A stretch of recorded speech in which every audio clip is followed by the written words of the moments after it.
Salut à tous! Aujourd'hui, j'ai un nouveau joujou à vous montrer. Un projecteur que j'ai commandé récemment de chez Welio. On va faire un unboxing complet, voir ce qu'il y a dans la boîte, mes premiers tests et je vous donnerai mon avis. Si vous aimez ce genre de vidéos high-tech, bricolage informatique, n'oubliez pas de vous abonner et d'activer la cloche pour ne rien manquer. C'est parti!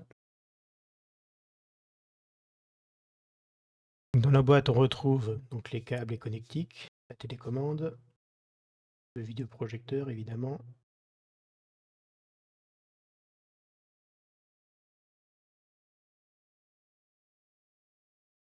et la notice.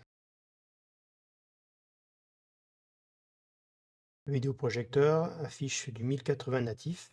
Il supporte la 4K, c'est-à-dire qu'il peut lire des fichiers en 4K mais les affiche en 1080. Le vidéoprojecteur est plutôt joli, sympa. Le support réglable à 120 degrés. Il bénéficie de la correction trapézoïdale automatique, utile si le projecteur n'est pas parfaitement perpendiculaire. On y retrouve une sortie jack, une sortie AV, une prise HDMI et deux prises USB. Et l'alimentation. Sur le dessus, il y a l'interrupteur et la molette de réglage des nettetés.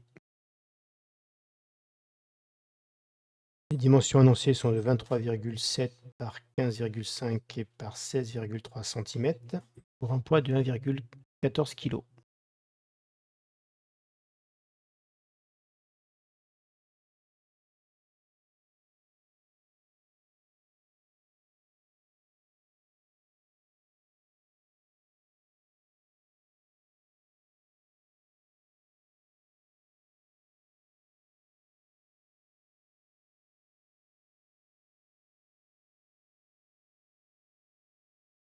On retrouve un câble d'alimentation, câble jack RCA et un câble HDMI.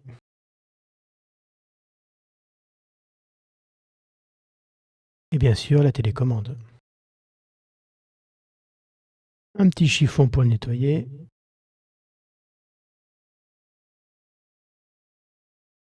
Et la notice en français. Pour commencer, je vais vous la comparer avec mon vieux vidéoprojecteur d'une dizaine d'années qui affichait du 480p.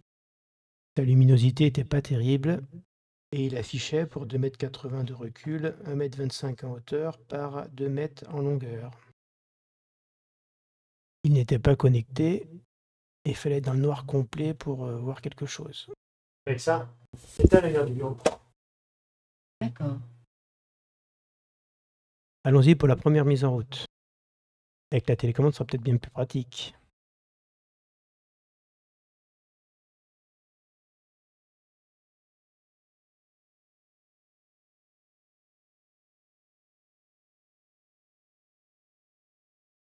Le vidéoprojecteur embarque Android 11 avec les applications intégrées Netflix, YouTube. On remarque qu'il est beaucoup plus lumineux et l'image est de meilleure qualité, ce qui est normal vu qu'on est en 1080. Il est également compatible Google Play. Il est Wi-Fi, Bluetooth. Voici l'une des raisons pour lesquelles j'ai choisi ce vidéoprojecteur. C'est pour la correction trapézoïdale automatique. Le Bluetooth a l'air de fonctionner.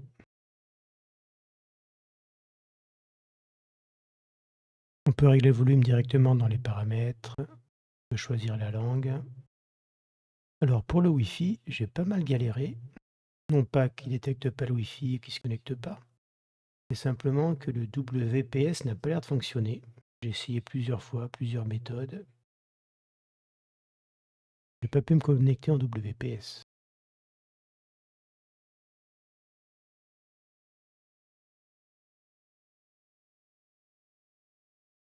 J'ai même essayé avec un clavier Bluetooth. On détecte bien le clavier Bluetooth, mais on peut pas taper les lettres. Donc je ne sais pas si ça vient du clavier ou quelque chose. Je me suis connecté par la façon habituelle. Puis j'ai lancé YouTube pour ce que ça donnait. Bon, je vais pas créer de compte où je me suis pas connecté. J'ai regardé juste ce qu'il y avait. L'image est correcte, plus lumineuse que sur mon ancien vidéoprojecteur.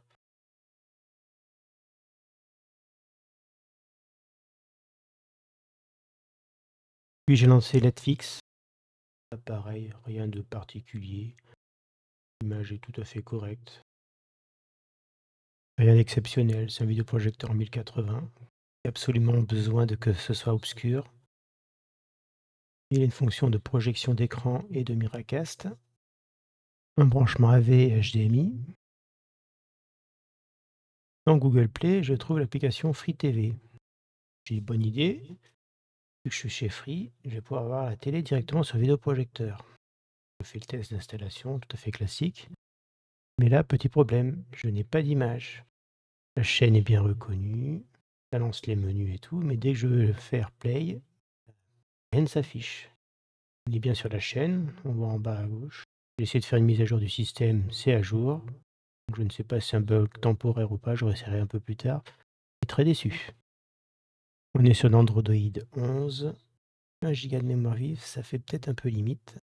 Après avoir cherché, je pense que c'est parce qu'il faudrait essayer d'être sur l'Android télé et que le vidéoprojecteur tourne sur Android.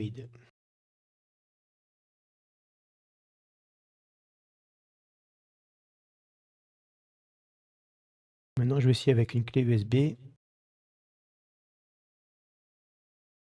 J'ai mis un film en MKV en 4K, voir ce que ça donne. Et là, autre petit souci, pas de son. J'ai bien vérifié, le son tombe bien mis. Puis j'ai essayé de lire le film sur un vieil ordinateur via HDMI, et là, il y avait du son.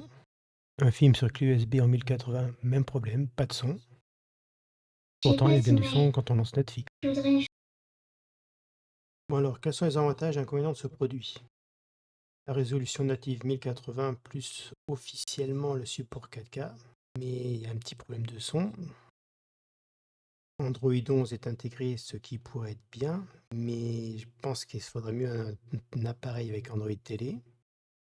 Correction trapèze automatique et le support réglable offrent une excellente ergonomie. Il y a une bonne connectique, HDMI, USB, Wi-Fi, Bluetooth, compact, assez léché, bonne finition. Bien que l'on puisse lire du contenu 4K, la projection reste en 1080. Si vous êtes très exigeant, en vrai 4K native, ce n'est pas ça. Donc pour conclure, ce vidéoprojecteur Walio est un très bon choix si vous cherchez à vous faire un home cinéma à budget raisonnable ou à projeter des jeux consoles vidéo sur grand écran. Par contre, si vous voulez un maximum de qualité, il faudra viser plus haut et augmenter certainement votre budget. Pour ma part, je ne suis pas sûr de garder ce produit car la non-utilisation optimale de l'application Free me dérange fortement et puis les problèmes qu'on a rencontrés au niveau du son sur certains films en NKV et 1080. Voilà, merci d'avoir suivi cet unboxing très rapide. Si cette vidéo vous a plu, mettez un like, abonnez-vous à la chaîne. N'hésitez pas à commenter si vous avez des questions ou si vous voulez que je fasse un comparatif sur un autre projecteur. Je vous dis à très bientôt. Salut!